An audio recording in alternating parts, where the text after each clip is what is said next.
un problema clínico.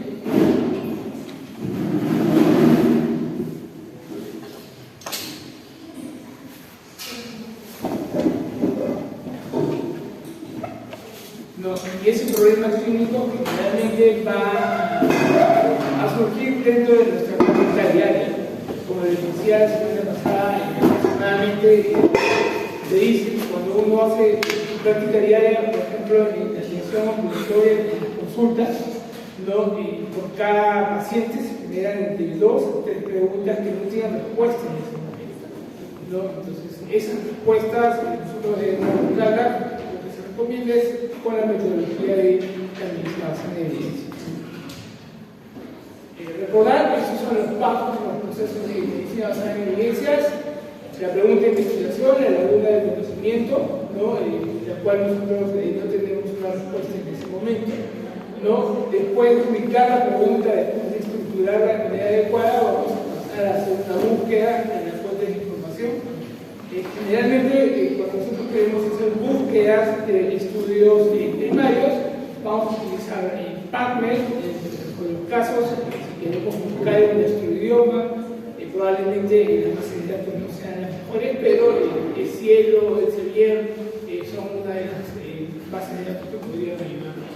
Una vez que nosotros hemos encontrado esa información, la tenemos que valorar críticamente, es la charla de hoy, ¿no? Entonces, valorar críticamente el artículo que nosotros hemos identificado para responder nuestra pregunta clínica, ¿no? Y luego de eso veremos si lo podemos aplicar a nuestro paciente individual, no solamente a nuestro paciente individual, sino en la realidad local donde nosotros vamos a estar elaborando nuestros modelos. Les ponía el ejemplo de, por ejemplo, el NICE, ¿no? El NICE es una institución del Reino Unido, en el cual ellos hicieron una recomendación para evitar muertes comunitarias. Era efectivo y era recomendable poner un desfibrilador automático al menos en cada cuadra. Eso lo pueden implementar. En cambio, eso extrapolarlo a nuestra realidad sería un poco difícil, ¿no? Y por último, ir evaluando el rendimiento de estos indicadores, ¿no? Por ejemplo, habíamos visto que hoy en día en el mundo las indicaciones de tratamiento que se van dando en todo el mundo, aproximadamente el 30% de las indicaciones está basada en la evidencia, mientras que ya vemos por especialidades hay un diferentes niveles de manejo de evidencia. Por ejemplo, en cardiopatía isquémica se dice que aproximadamente el 80% de los pacientes que son tratados están tratados en base a medicina basada en evidencia. Sin embargo, cuando queremos valorar, por ejemplo, los pacientes que tienen dependencia de alcohol, sus recomendaciones, sus tratamientos no superan el 20% de las indicaciones que ellos dan basadas en la evidencia.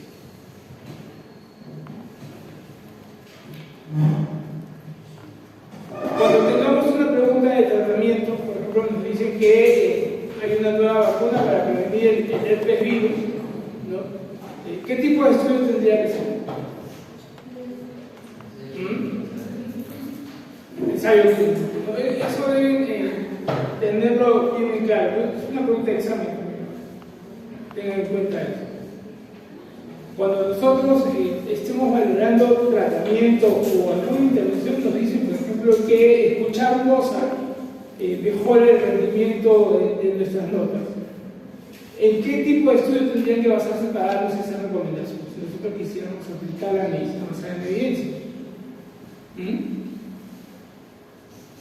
Un transversal, un cortes, un caso de control, un ensayo clínico. ¿Qué tendríamos que demostrar para eso?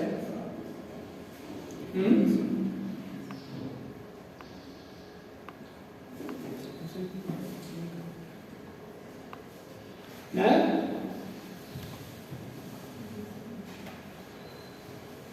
Yo necesito probar. ¿En qué? Sí, necesito probar el ensayo. Un ensayo clínico. ¿Qué más? ¿Quién dice un ensayo clínico? ¿Quién dice otro tipo de estudio? ¿Por qué un ensayo clínico? Acuérdense, cuando hablamos de tratamientos o intervenciones, para demostrar que eso es posible, que eso es eficaz, el estudio primario es un ensayo clínico. El tipo de estudio que yo debo hacer. Si yo estoy diciendo que escuchar Mozart mejora el rendimiento en nuestro curso X, yo tengo que basar eso en un estudio que generalmente debe ser un ensayo clínico. Eso debemos tener en cuenta. Ahora, si nos dicen que el tratamiento de covidina mejora el COVID, ¿no? ¿En qué estudio se está basando esa recomendación que yo estoy diciendo, si fuera real? ¿Ah? ¿Qué les tendría que demostrar yo? ¿Qué les tendría que enseñar? Les doy un artículo que dice covidina cura el COVID. ¿Cómo? Un estudio experimental, correcto. ¿Pero qué tipo de estudio experimental? ¿Ah? Un ensayo clínico. No duden en eso. Cuando yo hable de tratamiento o intervención, el estudio base que yo debo tener en cuenta es un ensayo clínico. Acuérdense eso, ¿ya? Entonces, cuando nosotros busquemos preguntas sobre el tratamiento, nosotros deberíamos buscar, por ejemplo, en la librería Cochrane. Todo lo que está relacionado a tratamientos o intervenciones, yo debería buscar en Cochrane. Si no encuentro en Cochrane, buscaré otra base de datos, pero generalmente yo debo buscar en la librería Cochrane todas las revisiones sistemáticas. Generalmente son revisiones sistemáticas en ensayos clínicos, como en la siguiente clase, que son los metaanálisis y las revisiones sistemáticas. Y cuando son otro tipo de preguntas que responden factores de riesgo, pronóstico, causalidad, daño, eso lo podemos buscar en PubMed. Y generalmente, si estamos buscando estudios primarios, estamos hablando de estudios observacionales como casos cohortes, controles o transversales que nos puedan ir respondiendo a estas preguntas. Entonces, la lectura crítica es el proceso de valorar sistemáticamente la evidencia que se ha generado por la investigación, ¿no? Y lo que nosotros tratamos de valorar en ese documento es tratar de conocer la validez y la relevancia de lo que hemos encontrado para poder tomar una decisión, ¿no? Entonces, eso es lo que nosotros debemos hacer cuando nosotros tengamos un artículo en nuestro. Primero de todo, es que ese artículo trate de responder la pregunta que hemos buscado, que hemos tratado de investigar. Una vez que hemos encontrado ese artículo, debemos valorar que ese artículo esté bien diseñado y que esos resultados los podamos extrapolar a nuestra práctica diaria o individual. Acuérdense que en la lectura crítica hay tres formas que nosotros debemos tener en cuenta. Primero tenemos el artículo, y ese artículo tenemos que valorar si lo que se ha producido ahí, lo que nos están diciendo, es válido, ¿no? Lo otro que debemos tener en cuenta es si lo que hemos encontrado, que estuvo diseñado metodológicamente correcto, si esos resultados los podemos aplicar en nuestra práctica diaria, los podemos aplicar en nuestro paciente. Y lo último que debemos tener en cuenta es si se pueden valorar en nuestra decisión si son importantes o no importantes, ¿no? A veces nos dicen que este medicamento es muy bueno para la presión arterial, pero cuando ustedes leen el artículo, este medicamento solo ha disminuido un punto en miligramos por un punto de la presión arterial. Como hay un estudio en más de 1000 pacientes, esa disminución de la presión arterial es significativamente estadística, pero ¿será clínicamente relevante? O sea, si tienes una presión de 180 tomando ese medicamento, lo mucho que esperas es que baje a 170, no les va a ayudar. Entonces, eso es lo que tienen que tener en cuenta. Este es el modelo generalmente que hoy en día se hace cuando uno tiene un problema clínico. Lo que debe tratar es de desarrollar una revisión sistemática si no hay información, ¿no? Una vez que nosotros desarrollamos la revisión sistemática o el análisis de acuerdo a los datos que nosotros podamos encontrar, podemos desarrollar una guía de práctica clínica. Hoy en día estas dos estudios secundarios generalmente se hace con todo un grupo multidisciplinario, y con esas valoraciones se lleva a la práctica clínica para mejorar la calidad. Entonces, tenemos un problema con los artículos.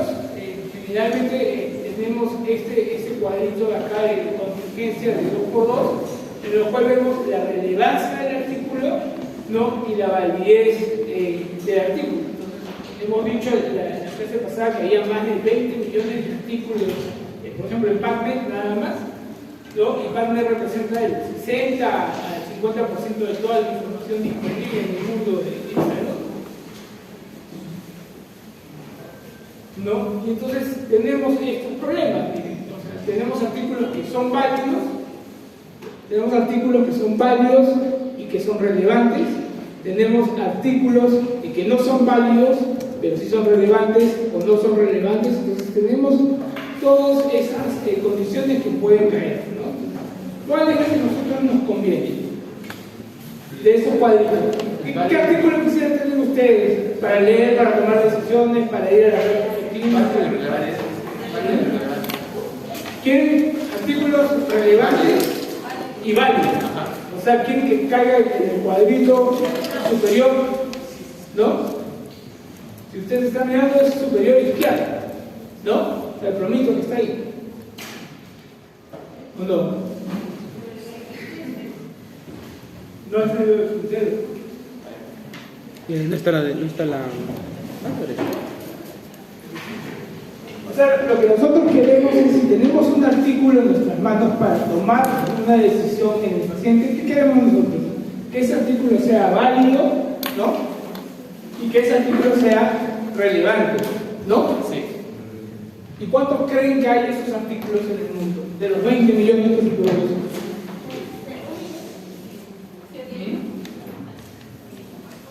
¿De qué más? ¿De PubMed? De cualquiera. De cualquiera. ¿Ah? ¿O ustedes creen que si yo entro a New England todos los artículos son relevantes y válidos? No todos. ¿Ah? La tercera parte. La tercera parte, dicen ustedes. ¿En qué lo dicen ustedes? ¿En base a qué? A su experiencia. ¿Cuántos de ustedes alguna vez han leído un artículo y le han aplicado una lectura crítica? Con ayuda, sí. Con ayuda, sí. Con ayuda. ¿Sí? Sí, hay unas reglas que se tienen que seguir en todo cumple esto, ¿no? Claro, sí. ¿Han hecho eso? Sí.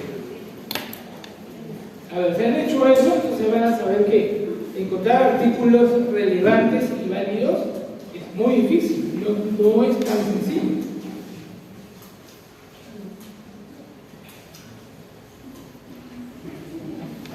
Entonces, lo que nosotros decimos, ¿no?, es que artículos relevantes y válidos son pocos, no son muchos, son muy pocos los artículos relevantes. Y lo que más vamos a encontrar, si hablamos de resultados, son resultados contradictorios. Los resultados que por un lado dicen sí cura y por otro lado dicen no cura. Entonces, eso debemos tener en cuenta.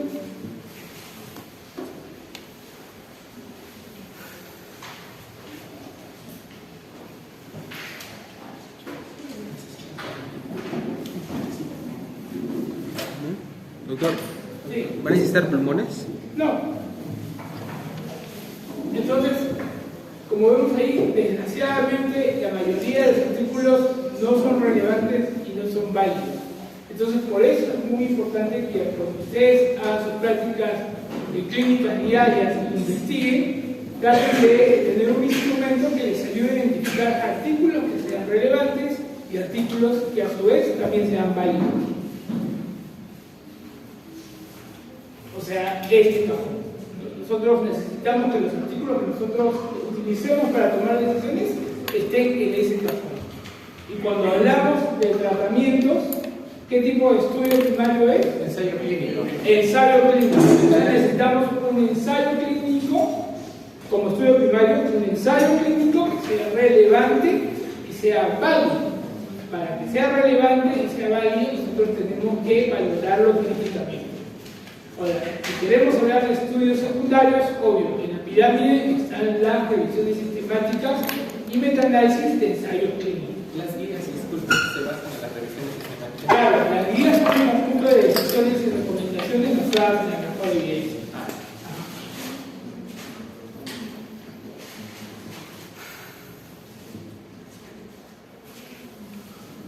Desafortunadamente, como les he dicho, la mayoría de esos artículos que nosotros necesitamos para nuestra práctica diaria en el mundo ideal, esos artículos son muy pocos. De los 20 millones que tenemos, son muy pocos los que tienen esa información. Entonces, para nosotros conocer la validez de un artículo, necesitamos saber que ese artículo tiene dos tipos de validez: la validez interna y la validez externa. Para identificar la validez interna de un artículo, nosotros tenemos que revisar necesariamente la parte donde dice material y método, o sea, cómo se ha diseñado el sistema, ¿no? Entonces, vamos a ver las características propias de ese paciente o de ese grupo de pacientes que se está investigando. Entonces, si yo estoy viendo un estudio sobre diabetes, estoy viendo pacientes diabéticos de 18 a 60 años que tienen una cierta edad, que tienen una cierta característica en el peso, que hacen ejercicios o que tienen una dieta poco habitual. Estoy hablando solo de ese grupo y tengo que referirme a esas características, ¿no? Entonces, nosotros valoramos en la validez interna la calidad del diseño. Para empezar, ¿no? Si estamos queriendo responder una pregunta de tratamiento, el diseño del estudio tiene que ser un diseño experimental, un ensayo clínico aleatorio, ¿no? Cómo se han recogido los datos, ¿no? Las características de esos datos para que no nos limitemos en el sesgo, la calidad de la observación, cuántas veces se observó de acuerdo al estudio que nosotros estamos observando, y el tiempo de seguimiento para poder tomar decisiones.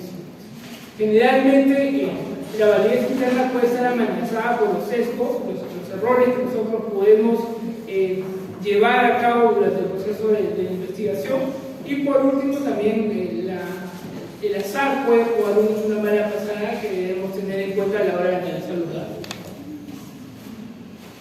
Entonces, ¿dónde ven ustedes la validez interna? En el tipo de diseño. Si es un estudio para responder una pregunta sobre el tratamiento, ya saben que es un diseño experimental, un tipo de estudio de ensayos clínicos aleatorios. Los sujetos incluidos, ahí vamos a ver los criterios de inclusión en los cuales nos dicen este estudio está tratando de responder esta pregunta para este tipo de pacientes, ¿no? Describir qué es lo que se está haciendo en investigación, en los instrumentos de la medición que se están utilizando. Es muy importante identificar las variables que se están utilizando o buscando y las definiciones de las mismas, ver las limitaciones y las consideraciones éticas, que es muy importante en cualquier tipo de estudio, y por último, valorar las pruebas estadísticas que se están utilizando para afirmar o extrapolar la inferencia que pueda producir el estudio. Y una vez que nosotros hemos identificado que el estudio tiene una validez interna, o sea, que ha sido diseñado de manera adecuada, no vemos la valoración de la validez externa. ¿Y qué es la validez externa? Es cuando nosotros hemos encontrado ese resultado, podamos extrapolarlo a la población, ¿no? Ahí lo que debemos tener en cuenta es que generalmente cuando hablamos de población, el estudio está dirigido a prevenir una enfermedad, pongamos por ejemplo una vacuna para prevenir diarreas en niños, ¿no? Ese resultado que yo encuentro que probablemente es favorable, yo lo debo extrapolar a niños con esas características del estudio para poder indicar esa vacuna. Entonces, más o menos es el reflejo. Tenemos todos los pacientes con una condición adecuada, o mejor dicho, con una condición característica del estudio. De ese total de pacientes, nosotros vamos, o mejor dicho, el estudio valora una muestra. De esa muestra, ellos van a hacer un diseño metodológico. Ese diseño metodológico va a estar influenciado por el sesgo de apalancamiento, el sesgo de observación, el sesgo de medidas, el sesgo de seguimiento, errores que se pueden ocasionar si nosotros no diseñamos un buen plan, ¿no? Y también puede estar influido por el mismo azar. Eso nos va a dar unos resultados. Con esos resultados nosotros vamos a tomar unas conclusiones. Si el estudio estuvo bien diseñado y tuvo buenas características y el resultado es adecuado a lo que se ha descrito, entonces nosotros podemos extrapolar esos resultados a esa población, y es así como generalmente se dan las decisiones de tratamiento en la vida real. Ahora vamos a ver el proceso de lectura crítica clínica propiamente dicho. No, algunas guías que nosotros tenemos, si pueden, ustedes entren a la página de Oxford, el Centro de Evidencia de Oxford, ahí hay mucho material que les puedan ayudar. Yo le he compartido al delegado un paper de lectura crítica, es muy amigable, no les recomiendo que lo lean también. Y si quieren seguir investigando, está la colección de llamas sobre lectura crítica, es muy interesante. El problema es que está en inglés, no tienen conocimientos, y hay bastantes libros sobre medicina basada en evidencia y lectura crítica que pueden ayudar a mejorar esa metodología de valorar artículos de investigación. Otro que sí les recomiendo y que deben usar es, acuérdense que en los grupos de práctica va a haber una exposición final en la cual van a valorar dos temas de lectura crítica. Entonces, de acuerdo al tema que se les asigne, ustedes van a entrar a esta página que se llama Redscape, ¿no? Y ahí donde dice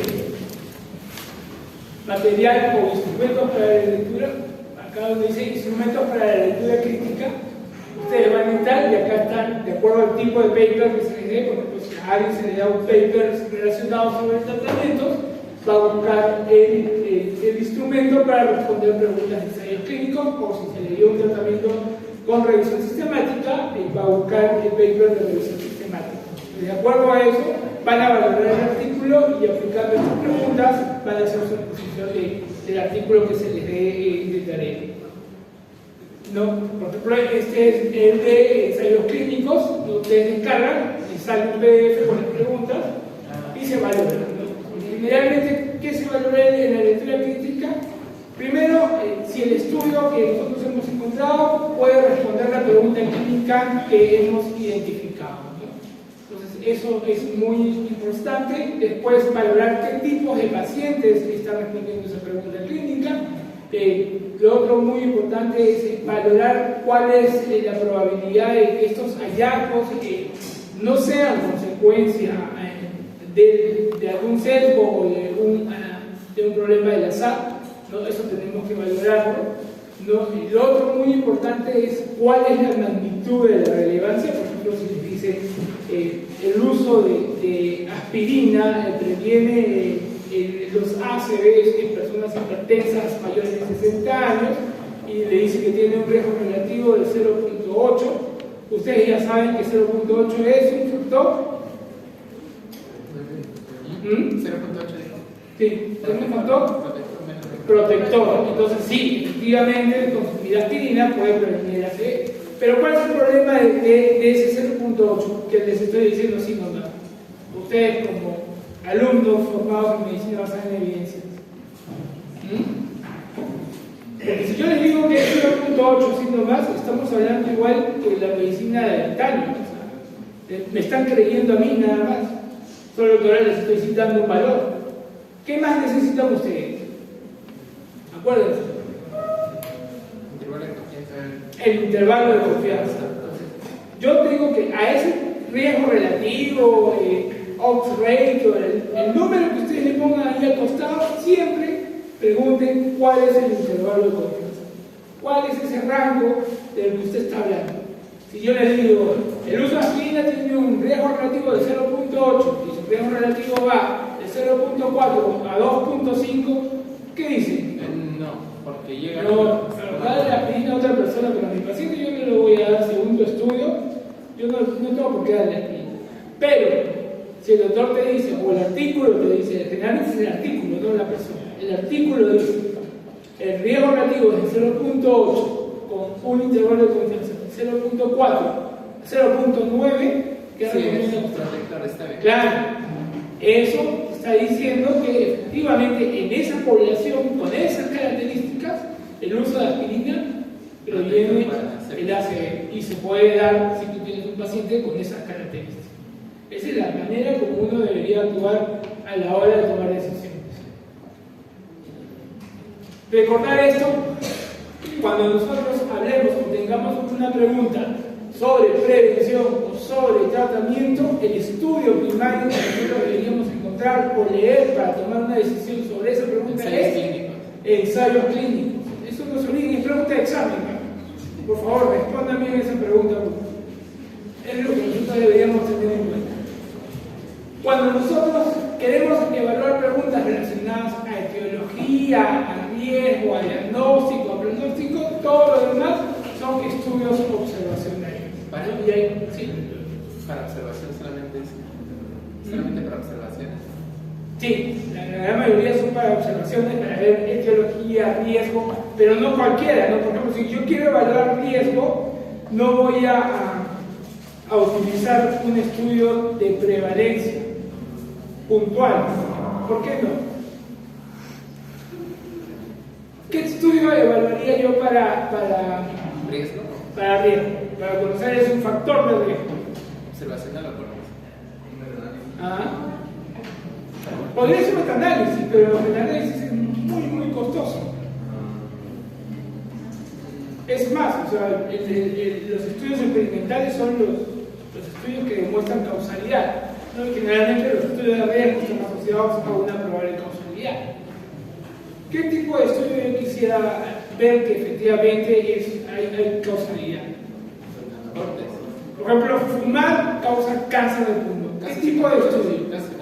Casos de controles podría ser uno. ¿Qué más? Pero casos de controles no es el ideal. ¿Cuál es el ideal? De corte. Cohortes. De corte. Acuérdense. Corte longitudinal. Parte del efecto hacia la enfermedad. Entonces, de la causa hacia la enfermedad. Entonces, si yo tengo un estudio que evalúa la causa, produce la enfermedad, ese estudio se llama cohortes, ¿no? Entonces, ¿qué estudio debo buscar yo como gol estándar para ver riesgo?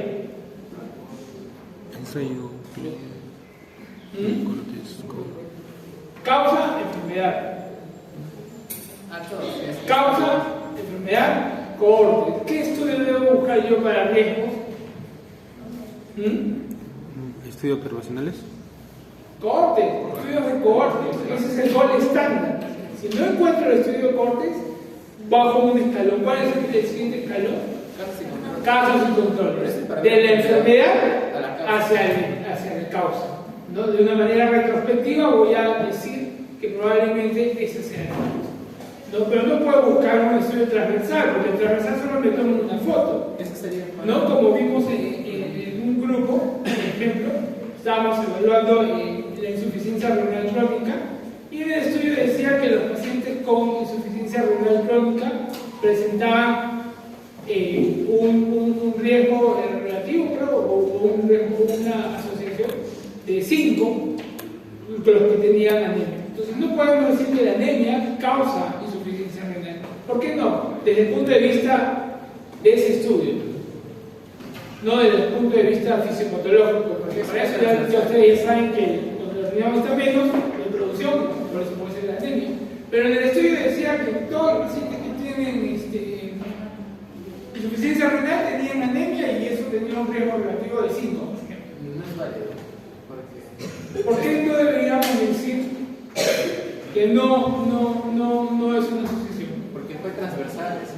Claro, porque fue transversal, pero ¿qué significa transversal? Que le toma una foto en el momento. Le tomaron una foto, no sabemos cuál estuvo primero, si estuvo primero la anemia o estuvo la insuficiencia renal. Entonces, ese es el punto de los estudios transversales. Los estudios transversales generalmente no les va a ayudar para buscar, para determinar riesgos, pero sí les va a ayudar para poder investigar asociaciones. Eso sí debemos tener en cuenta. Entonces, cuando nosotros valoremos un artículo, debemos tener en cuenta esto. Uno, ¿son válidos los resultados del estudio que tengo en mis manos? ¿No? ¿Cuáles son esos resultados? Conocer los intervalos de confianza y los posibles sesgos es muy importante. Y por último, una vez de haber valorado estas preguntas, nosotros debemos preguntarnos si lo que hemos encontrado puede ayudarnos a la práctica clínica, ¿no? Entonces, cuando hablamos de lecturas clínicas de tratamiento, lo primero que tenemos que tener en cuenta es el ensayo clínico, ¿no? Entonces, tenemos un ensayo clínico, acuérdense de la primera clase, generalmente seleccionamos una muestra del total de población con ese problema, ¿no?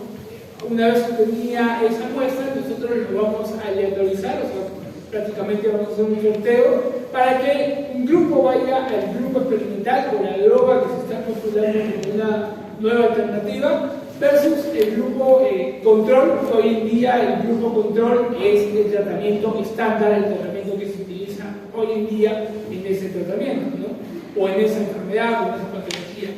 Una vez que nosotros hemos dividido ese grupo de personas que van a recibir el nuevo tratamiento versus el tratamiento estándar, lo vamos a cegar. ¿Qué significa cegar? Que tanto el paciente y el investigador no saben qué grupo está recibiendo qué cosa. Nada, nosotros estamos ahí, solo sabemos que estamos haciendo un estudio y el paciente está recibiendo la droga A y el otro paciente está recibiendo la droga B. Pero no sabemos si es la nueva droga o es el tratamiento que está. ¿No? Hay algunos tipos de estudios que tenemos problemas para hacer esto. Por ejemplo, ¿en qué tipo de estudios podríamos hacer esto? ¿Qué tipo de estudios podrían tener estos problemas que no se pueden aplicar? Por ejemplo, ustedes están valorando una técnica quirúrgica. ¿Ah? Es que no pueden hacer eso los testigos. Sería difícil el cegamiento, ¿no? Ese es el problema. El otro problema es, por ejemplo, imagínense que ustedes están evaluando un tratamiento nuevo versus placebo. Y saben que la nueva droga tiene como medicamento una reacción adversa, diarreas y vómitos. Ustedes están ahí corriendo, los pacientes no saben qué tiene, pero un paciente empieza a hacer diarreas y vómitos. Y saben que están comparando una nueva droga versus un placebo. ¿Qué les puede decir eso?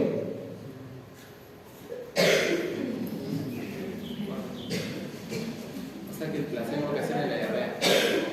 El placebo produce algo, o sea, le están dando un caramelo, y al otro grupo le está dando la droga.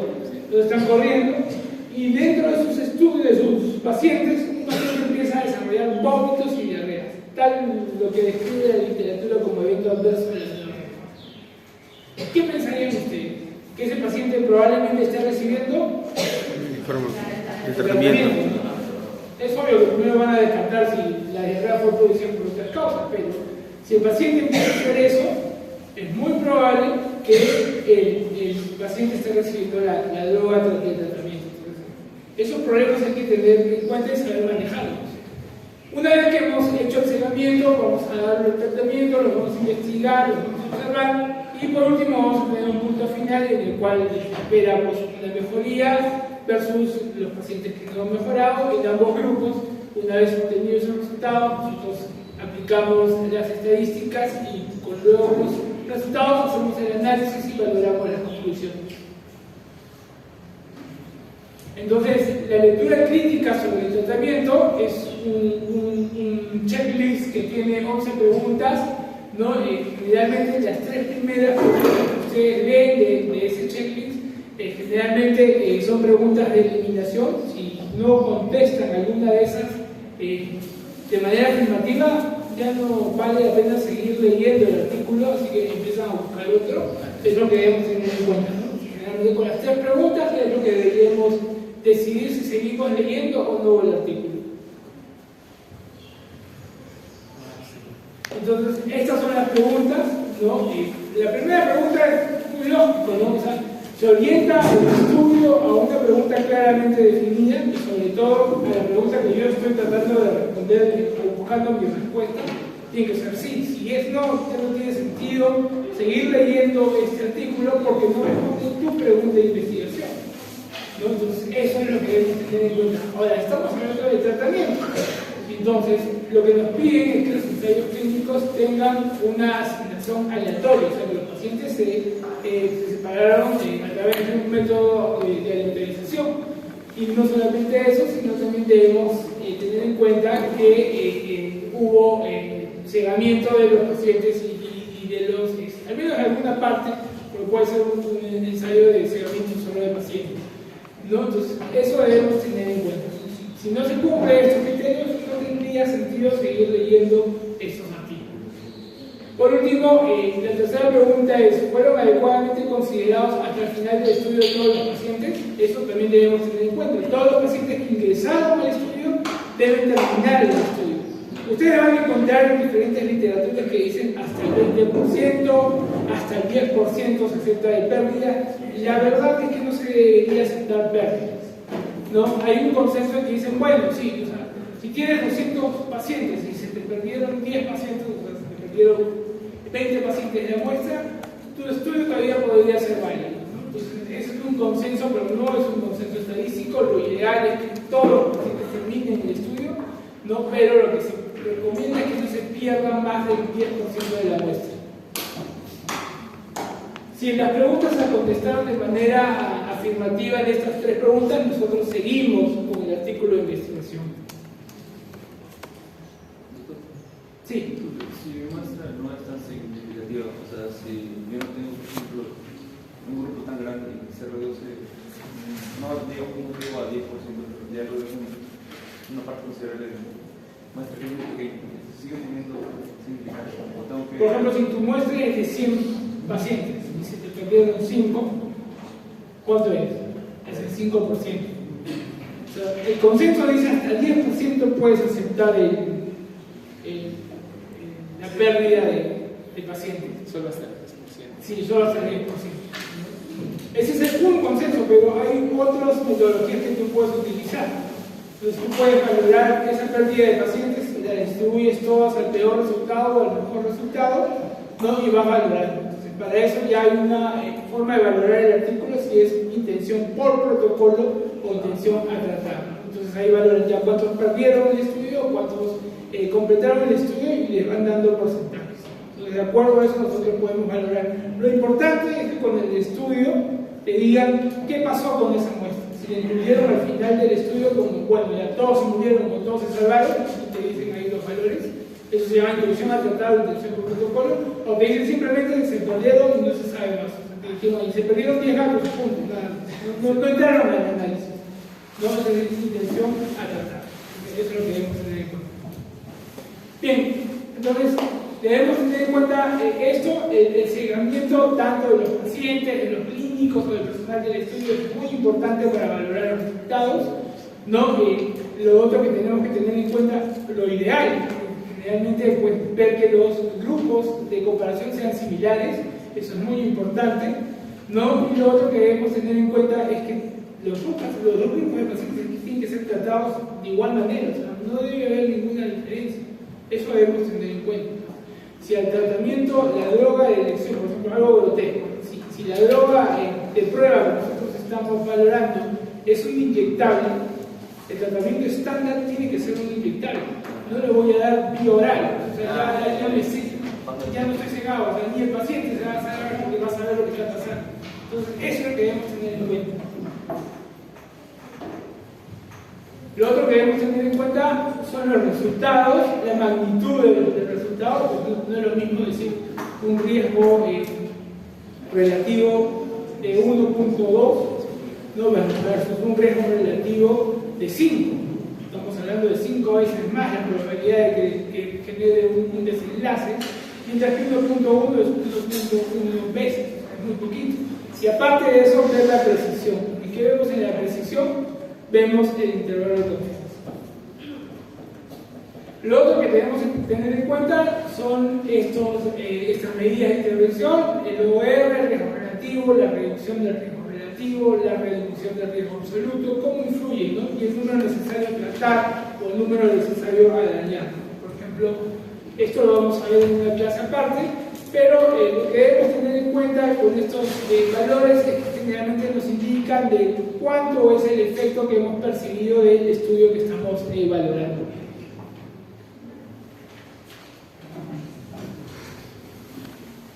Y lo último que ya tenemos en esta parte del checklist es preguntas relacionadas a si lo que hemos encontrado, ¿no? Que está bien diseñado, que no tiene pérdidas, que tiene menos probabilidad de sesgo y que hemos encontrado unos valores adecuados en la magnitud de los resultados, nos puedan ayudar para nuestra práctica clínica, ¿no? Eso ya es una decisión más subjetiva, porque ustedes lo van a valorar si se puede o no se puede, ¿no? Lo último que también deberíamos tener en cuenta realmente es esto, qué pasó, o analizar qué pasó con la pérdida de pacientes, eso se debería describir, ¿no? Y por último, preguntar si los beneficios de obtener estos resultados justifican los costes y los riesgos que pueda generar la intervención que hemos adaptado. Entonces, generalmente, como ustedes pueden ver, estas tres últimas preguntas ya son un poco más subjetivas.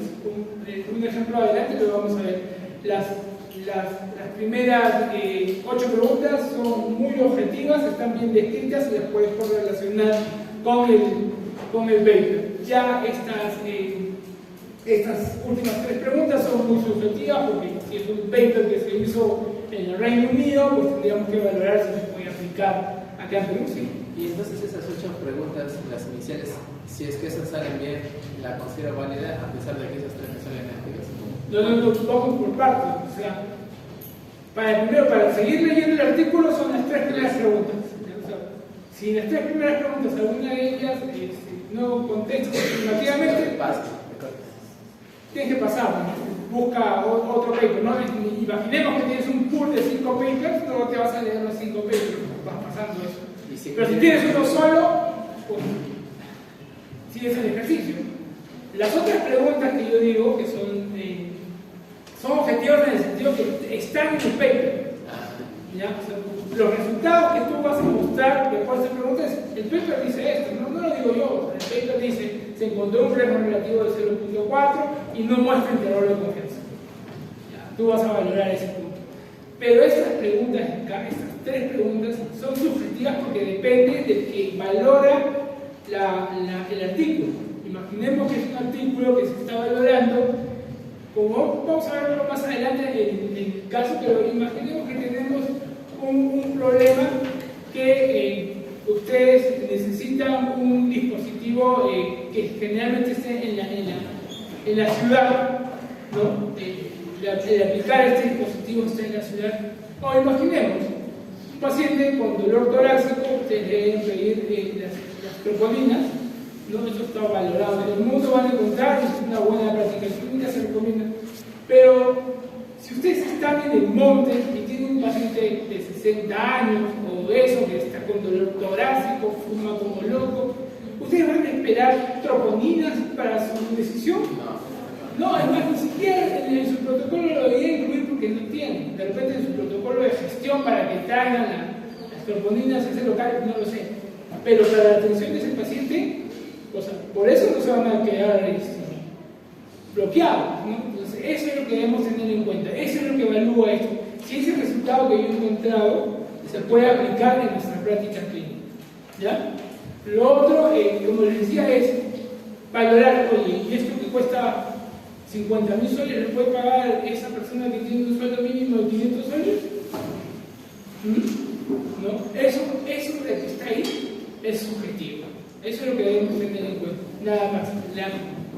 La parte de atrás de la lectura crítica, todo es objetivo porque lo vas a encontrar y lo vas a demostrar en el ensayo clínico. Pero esta parte de si se puede aplicar en mi medio local, ¿no? Si ese resultado tiene una importancia relevante para mi paciente y si ese resultado justifica los riesgos y los costes, eso yo lo valoro de manera subjetiva en relación al paciente que quiero que responda a esa pregunta. Ahora vamos a ver un ejemplo, ¿no? Este ejemplo está tomando a consideración el problema de la diarrea. Todos sabemos que la diarrea aguda es una de las causas principales que genera mortalidad en niños pequeños, mortalidad sobre todo en países subdesarrollados, ¿no? Y dada la amplia utilización de los probióticos, por ejemplo, en este tratamiento hoy en día, resulta necesario pues valorar si esta indicación de probiótico es eficaz, es efectivo, ¿no? Y generalmente tenemos que valorar de toda la cantidad de probióticos cuál es el eficaz y cuál es el efectivo. ¿Ustedes saben cuál es la diferencia entre eficaz y efectivo o entre eficacia y efectividad? ¿Qué creen que es eficacia?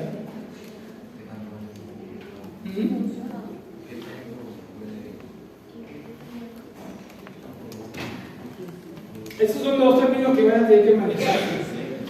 la eficacia de un tratamiento lo estamos valorando cuando valoramos el resultado de ese tratamiento en condiciones ideales, en condiciones de laboratorio. O sea, la eficacia la vemos en el ensayo clínico, ¿no? El ensayo clínico te dice que este medicamento se debe tomar cada 8 horas y cada 8 horas tú le das el medicamento. No que le doy 8 horas acá, después a las 16, cuando tome, cuando me acuerdo, no. Y de acuerdo a ese cumplimiento se evalúa el resultado y se evalúa la eficacia. Entonces, ese resultado se dice que es eficaz porque se cumplió de una manera ideal, con todas las indicaciones que dice el medicamento. El medicamento es para tal tipo de pacientes, el medicamento se da de esta forma, se da cada cierto tiempo. Con esas indicaciones se valora la eficacia y eso se valora en los estudios, en los ensayos clínicos. La efectividad es el resultado en condiciones reales. ¿Cuáles son las condiciones reales?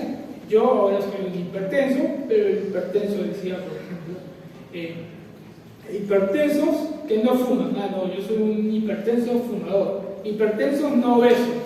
Toman la droga A cada 8 horas, por decir.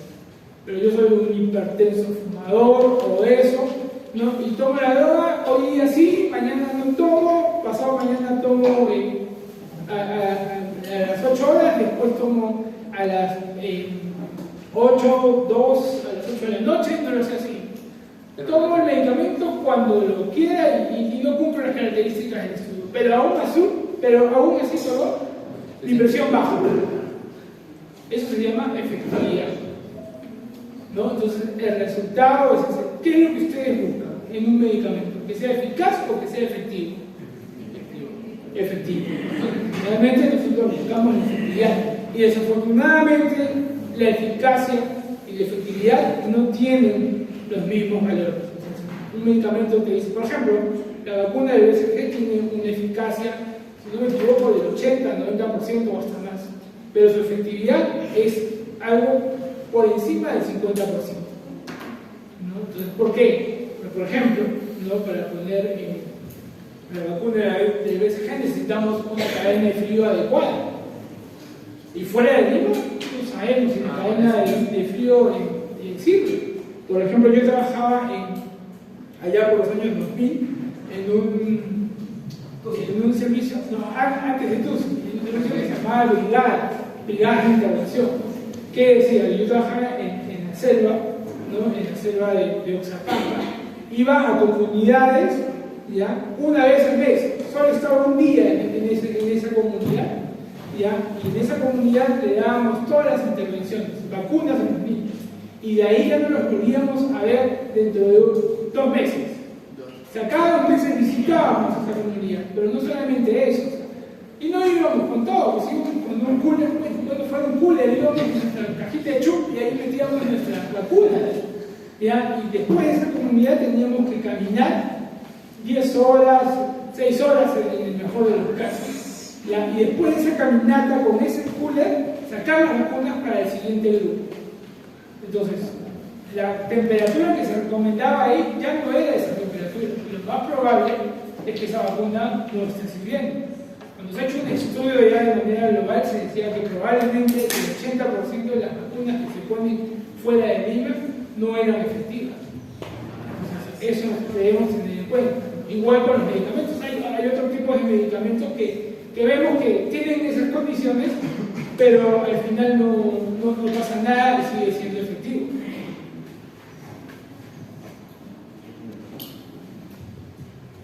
Entonces, nuestra pregunta pico puede ser, en niños menores con diarrea y sin deshidratación, ¿el uso de probióticos disminuye los síntomas por enfermedad?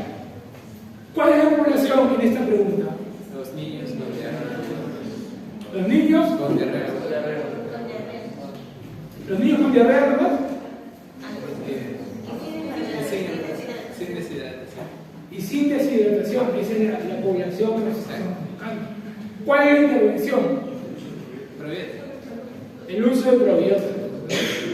El comparador es igual que es el estándar, porque no lo describe. Cuando no lo describe, es el estándar. ¿Y cuál es el resultado que estoy esperando? Que puedan mejorar, para disminuir los síntomas.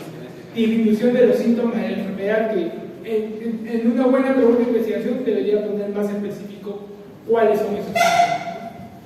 Entonces hago mi búsqueda sistemática, entro a PubMed, todo, y encuentro este artículo, es un ensayo clínico para tratamientos del uso de probióticos en diarreas, en niños con diarrea, ¿no? Miren ahí, ensayo clínico aleatorio de 5 diferentes preparaciones, o sea, de 5 tipos de probióticos.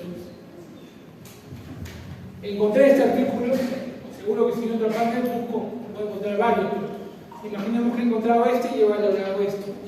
Ya de una manera más global, cuando uno quiere responder estas preguntas, lo que primero debería buscar es una revisión sistemática o un metaanálisis, ¿no? Un conjunto de estudios que te den la respuesta. Pero esto lo estamos viendo con estudios primarios, por ejemplo. Encontramos y evaluamos el abstract, ¿no? Y vemos ahí el objetivo, comparar la eficacia de 5 preparaciones de probióticos, ¿no? Que son recomendadas para el tratamiento de la diarrea aguda en niños. ¿Cuál es el diseño? Ya hemos dicho, cuando hablamos de tratamientos, ensayos clínicos. Entonces, el primer punto es check. Es un ensayo clínico. ¿Ya? ¿Dónde fue? En Italia. Estoy hablando de Perú, estoy hablando de...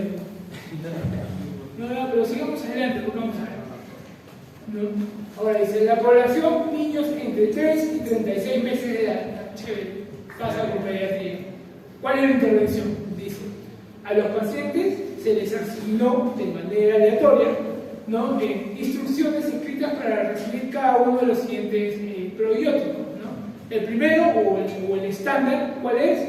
La solución de rehidratación oral, interesante, ¿no? La solución de rehidratación oral recomendada por la OMS se utiliza en Italia, o se utilizaba en Italia cuando se hizo este paper, ¿no? El otro, un probiótico que tenía esta cepa de Lactobacillus rhamnosus, ¿no?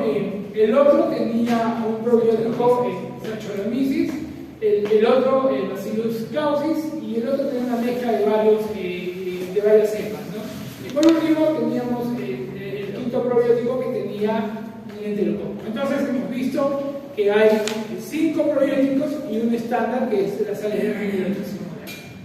¿Cuál es el resultado? Los resultados se han considerado como resultados primarios por el endpoint del estudio, la duración en horas de diarreas, el número diario de diarreas y la consistencia de las deposiciones, ¿no? Los resultados secundarios fueron la incidencia y la duración media del vómito y la fiebre. Y también evaluaron cuántos terminaban en hospitalización. Además, trataron de valorar seguridad y eficacia, o sea, posibles eventos adversos que produce el estudio o el medicamento. Entonces aplicamos las preguntas que hemos visto en el ejercicio y de manera global podemos ver, nosotros confíen en mí, mejor dicho. La verdad es que en nadie deben confiar. Ustedes deben usar este lema: en Dios confío, los demás muestren sus datos. ¿Ya? Solo en Dios confío, los demás muestren sus datos. No muestran sus datos, duden, así de simple. ¿Ya? Pero en este caso sí confío. ¿Ya? Entonces se le aplican las preguntas del 1 al 6, por ejemplo. Entonces acá nosotros vemos en los resúmenes, nos dice que la muestra ha sido adecuada, las asignaciones fueron realizadas, se efectuó una asignación aleatoria, lo hemos visto en el abstract, ¿no? Hubo ocultación de cegamiento, los distintos grupos conformados fueron compatibles antes de la intervención, o sea, estuvieron variados en edad, sexo, características económicas, o sea, el mismo país, todo eso, ¿no? El grado de cumplimiento por padres ha sido óptimo, no, o sea, miren, esto es interesante porque acá dice que el ensayo clínico va a entender que es el padre el que decide la compra del producto. En el ensayo clínico se le da el producto completo, porque ese es un problema, o sea, cada uno asume la compra del producto. Entonces, la pregunta acá, recién lo analizo, si el padre adquiría el producto, entonces sí sabía qué tipo de cepa está dando su hijo. Eso debería estar escrito en el estudio, por ejemplo. Como cegaron al padre de esa intervención, solo el niño no sabía que el padre.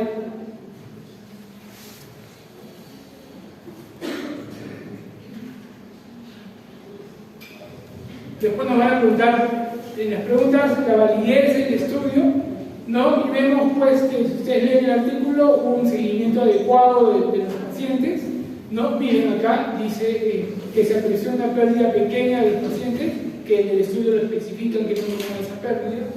La recolección de los datos la hicieron investigadores que desconocían la asignación de los pacientes, o sea, los que analizan los datos no sabían qué tipo de paciente estaba recibiendo qué tipo de cepa. Además de eso, el análisis efectuado fue también por un investigador que desconocía quiénes eran los pacientes y qué estaban evaluando, ¿no? Entonces, eso debemos tener en cuenta. Y el otro es que la evaluación fue por intención a tratar, no por protocolo. ¿Sí? Disculpe, ¿cómo determina si el seguimiento fue adecuado? ¿Cómo? Si el seguimiento fue adecuado, de acuerdo. Tú dices, mi estudio arranca desde que el paciente inicia la diarrea hasta que le dan de alta. Y en ese estudio, en el protocolo, se vamos a seguir 4 veces.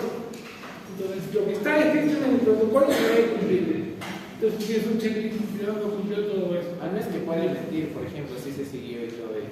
¿Cómo? No es que pueda mentir, o sea, sí se controla, pero en verdad no, no se puede mentir porque tú, hoy en día los datos, se ha habido problemas de eso, de falsedad de datos, pero hoy en día un ensayo clínico, los datos los cuelgan en internet, entonces cualquier persona puede descargarlos y analizarlos. Entonces tú eres democrático por los datos pueden ser analizados y pueden ser auditados por cualquier persona. Entonces ya no puedes poner eso. Si en tu protocolo dice que el paciente con diarrea va a ser seguido 4 veces, en tu tabla de datos tiene que estar eso, el seguimiento 4 veces, eso sí tiene que estar.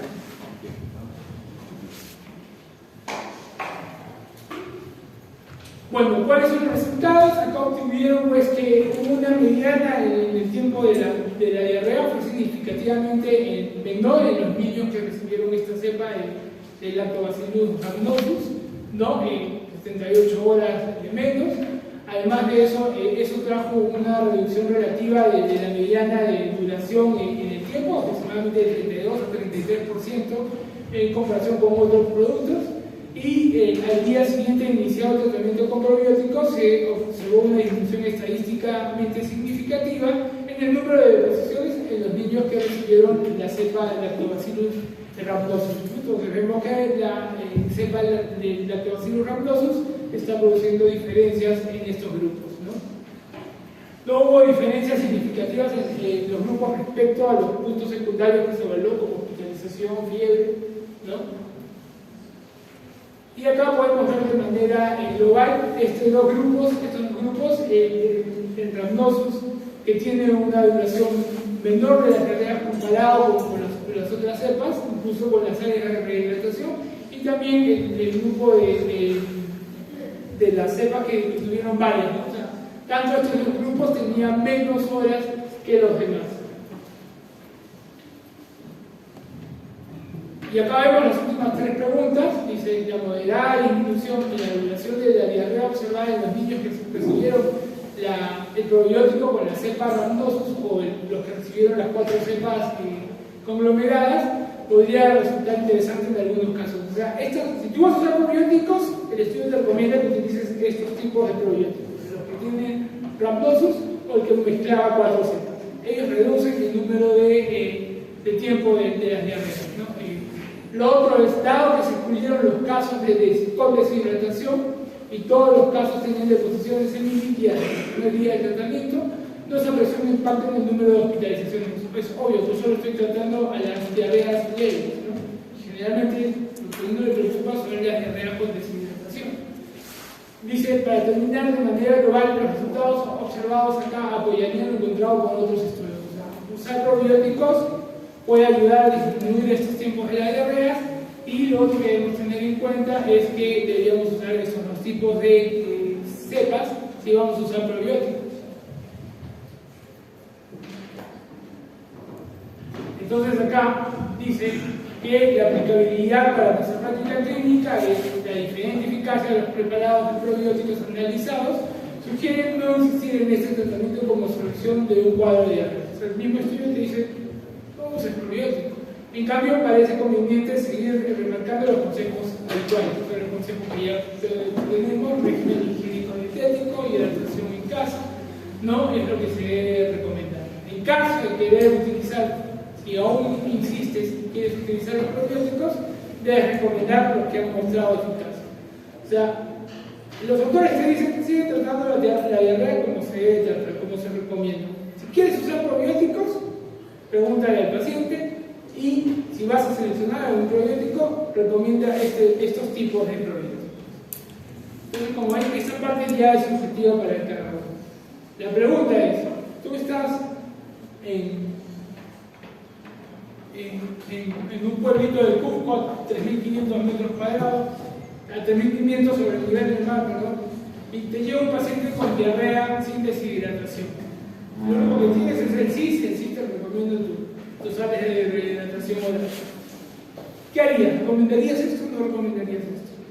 No, porque no se puede adquirir eso. Está en evidencia, dice que si quiere disminuir el número de diarreas, lo usa. Pero el coste. Claro, el costo. El costo. El paciente ha venido con su CIS. Y el que lo pones con su CIS.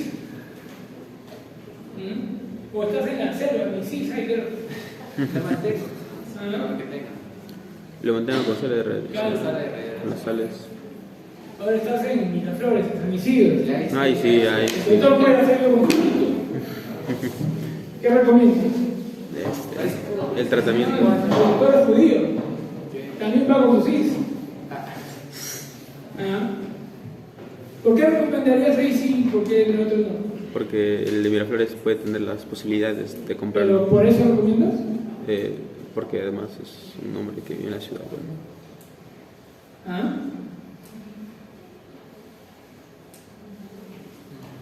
El mismo estudio te dice, sigue el tratamiento actual, el tratamiento estándar.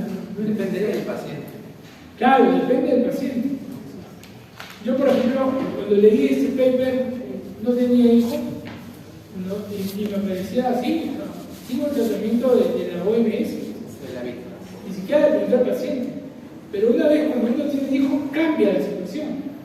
Porque si a mí me dicen que existe este medicamento que puede disminuir el número de diarrea, que puede disminuir la ansiedad de tu hijo, que puede disminuir tu ansiedad, sí, estoy dispuesto a pagar.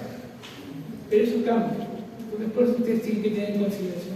Incluso, o sea, al paciente del Cusco, que asumimos que era pobre, que solo vino con el CIS, te deberías ofrecer esta condición. Hay un medicamento que te puede reducir el número de diarreas. De repente, a él le conviene eso, tú no sabes. Porque de repente él está dejando de trabajar por cuidar a su niño, es el único que lo ve. Y si le dicen que ese medicamento le va a reducir un día menos de diarrea, probablemente esté dispuesto a pagar. Pero eso hoy en día se llama decisiones compartidas. Tú no tienes que aplicar eso. Tú no puedes asumir que como el doctor muere la gente de la highlight y suelta los euros, ni dólares conocen, no compran. ¿No? Entonces, eso hay que tener en cuenta. Y también pasa lo contrario. O sea, te puede salir de una persona que tú crees que no tiene los recursos y dice, doctor, pero no hay algo más. No quiero darle ahorita la sola a mi hijo. Y ahí sí le recomiendo. Pero lo que tú tienes que saber es siempre eso, contar con evidencia. Porque el otro problema es, esto lo han hecho en Italia, en un país desarrollado. O sea, la probabilidad de que ese niño evolucione a deshidratación y hospitalización es mínima. Pero ¿y cómo es en el Perú? No lo sé. Es un subdesarrollo. Entonces tendrías que buscar eso, ¿no? Ahora tendrías que buscar ensayos clínicos del uso de probióticos en países en vías de desarrollo, para poder extrapolarlo. Basada en evidencia, entonces. ¿Cómo? Medicina basada en evidencia. Claro, todo es medicina basada en evidencia. Cuando ya surge el problema clínico, cuando tú quieres explicar o extrapolar tu conocimiento al paciente, ¿ya? Ahí es donde está la medicina basada en evidencia. Por ejemplo, yo mañana les dejo a ustedes una tarea sobre hipertensión arterial. Ustedes van a trabajar la hipertensión arterial y van a saber el ABC de la hipertensión arterial, van a saber el tratamiento de la hipertensión arterial. Pero si yo les digo probablemente el paciente X, de 60 años, fumador, que consume captopril, quiere dejar de consumir captopril y prevenir así los abiertos adversos que le producen versus la reducción o mejor dicho, versus la probabilidad de desarrollar un accidente cerebrovascular, no lo van a saber responder, a pesar de todo el conocimiento que han hecho en su búsqueda, porque esa es una pregunta clínica, es una pregunta que se genera en el día a día. Con todo el conocimiento que ustedes tienen, que han buscado, no van a poder responder esa pregunta. Entonces, el conocimiento que ustedes han generado, que probablemente conozcan a la perfección de los YECA, probablemente no les ayude a la hora de responder esas preguntas. Las preguntas se generan en el día a día cuando ustedes empiecen a ver pacientes. Sí. ¿Lo compararía entonces con el estudio que se hicieron acá en Perú? No hablo de compararlo, sino lo que hablo es que ustedes han aprendido la farmacología del YECA. Sí. ¿Ya? Pero de ahí, ustedes cómo pueden saber si el YECA, aumentando la dosis o dejándolo de consumir, voy a disminuir la probabilidad de ACV o voy a disminuir los efectos adversos? Porque ustedes saben que el YECA produce tos, produce impotencia, tantas cosas. Entonces, el paciente puede estar tentado a dejar eso y dice, no, prefiero no tener tos, no tener impotencia, y el ACV me han dicho que es solo 5%, me interesa. Y lo obvio, entonces, ¿ustedes cómo afrontan eso? Entonces, ustedes buscan evidencia y van a tener que comparar los efectos adversos de los YECAs a lo largo de los ensayos clínicos que han visto, ¿no? Entonces, eso es lo que debemos tener en cuenta. Ok, eso es todo. No sé si hubiera alguna pregunta, si no, sí. Mencionando de los efectos adversos, creo que hasta cierto nivel de efectos adversos que tenga un estudio se invalida, no entendí bien esa parte. No.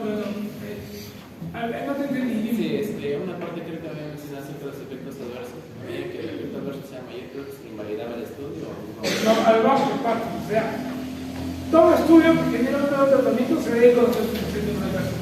Cuando hay efectos severos o mortales, el estudio se para, para que se quiera ya terminar. Eso es muy diferente y se va descubriendo. Entonces, eso hay que tener en cuenta. Y lo otro es que cuando ya se pasa la fase de comercialización, se descubren otros tipos de eventos más graves, pero que eran muy raros, ¿no? Que se necesitaba más fuerza. Con eso se van publicando los conocimientos. Sí, gracias. Ok, bien, eso es todo. En 15 minutos nos vemos.